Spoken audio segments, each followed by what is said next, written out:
Bonjour à tous et bienvenue à True Fact. On a une très bonne nouvelle pour l'entreprise québécoise Garda World. Si vous ne savez pas, Garda World, c'est une entreprise de sécurité. Et là, ils viennent de décrocher un contrat d'1 milliard de dollars avec l'ICE.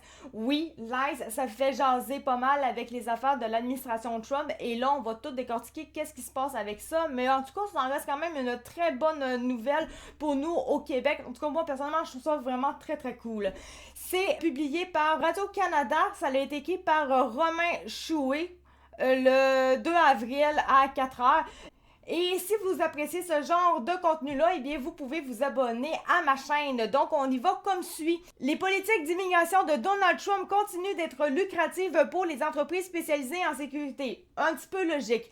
Basé en Virginie, Garda World Federal Service a obtenu le 6 mars une entente d'au moins 436 millions de dollars, ce qui vaut à 313 millions de dollars américains, avec le département de la sécurité intérieure pour gérer un centre de détention situé à Surprise, en Arizona, au nord-ouest de Phoenix. D'ici la fin du contrat, prévu en février 2029, ce montant pourrait même grimper jusqu'à 980 millions de dollars, donc 704 millions de dollars US, selon les données diffusées sur le site web des dépenses fédérales américaines. Cette somme n'est cependant pas garantie. Cette branche américaine de Garda World aura pour mission la rénovation d'une structure permanente appartenant à l'ICE, peut-on lire dans les documents publics.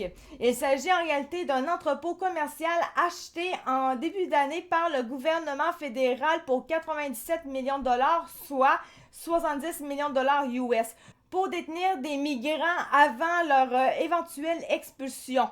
Ce nouveau centre de détention de plus de 38 000 mètres carrés pourra accueillir 1500 personnes et Garda World doit également fournir tous les services connexes à son fonctionnement, est-il mentionné. Et maintenant, quels sont les services connexes?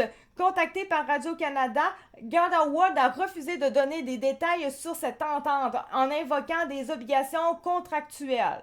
Bon, un petit peu décevant, mais en tout cas, comme c'est écrit ici sous la photo, environ 1500 lits seront installés dans cet entrepôt en Arizona qui va se transformer avec l'aide de Garda World en centre de détention de migrants. Juste pour dire, migrants, c'est des gens qui sont illégalement dans le pays. Donc moi, en soi, je m'en fous un petit peu parce qu'ils ne sont pas là de façon légale. Moi, quand t'es pas là de façon légale, là, je m'en fous un petit peu. Puis ça, en plus, t'es pas là de façon légale dans le pays, puis tu fais assez de la merde pour te retrouver en prison, ben franchement, j'ai encore moins de pitié.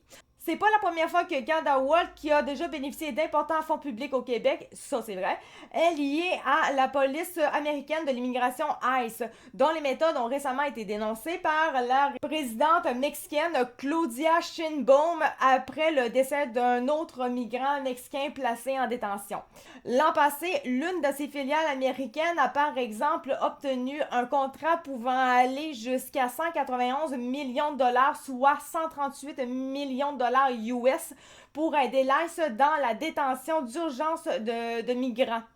Elle joue aussi un rôle essentiel dans le fonctionnement d'Alligator Alcatraz, le centre de détention controversé créé l'été passé dans les Everglades en Floride. Et là, Garda World fournit quand même plusieurs choses comme des gardes armés, des interprètes, des équipements de transport ou encore des barbiers. C'est donc différents contrats qui totalisent plusieurs dizaines de millions de dollars qui ont été signés à cet effet avec l'État de la Floride. Sur ce, merci beaucoup de m'avoir écouté. C'était ActuCat de True Fact et on se retrouve pour une prochaine vidéo. Merci, ciao, bye!